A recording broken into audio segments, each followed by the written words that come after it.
Այսօր Երևանում Օղակաձև զբոսայգում Այվազովսկու արձանի հարակից տարածքում Հայասպետ դպրոցի առաջինից 12-րդ դասարանի աշակերտները կազմակերպել էին «Զատ կին» նվիրված տոնավաճառ։ Աշակերտները վաճառում էին իրենց պատրաստած ձեռագործ աշխատանքները, թխվածքաբլիթներ եւ հոթ-դոգներ։ Դպրոցի տնօրենն ընդգծեց, որ տոնավաճառն ամեն տարի կազմակերպում են եւ այն ունի բարեգործական նպատակ։ Հասույթներ մեր աշակերտների մասնակցությամբ մենք բաժնենք երկու մասի։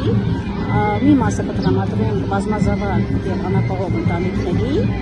եւ մյուս մասը կտրամադրենք Հայասպետ դպրոցի դասագրքերի ստեղծմանը։ Ամենից շատ ոգևորվում էին երեխաները։ Յուրաքանչյուր վաճառքից հետո նրանց ուրախությանը չափ ու սահման չկար։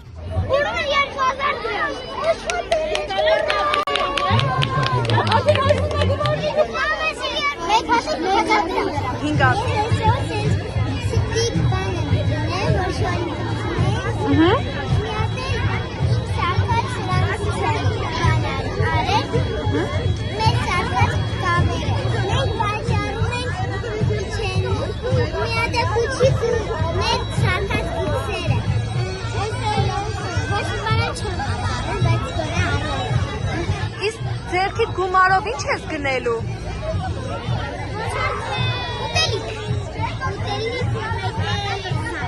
Տոնավաճառը ոչ միայն զատիկը նշելու առիթ էր երեխաների համար, այլև սովորելու, աշխատելու եւ ունեցածը կարիքավորներին նվիրաբերելու հնարավորություն։ Իրինա Ատանյան, Օրագիր Նյուզ։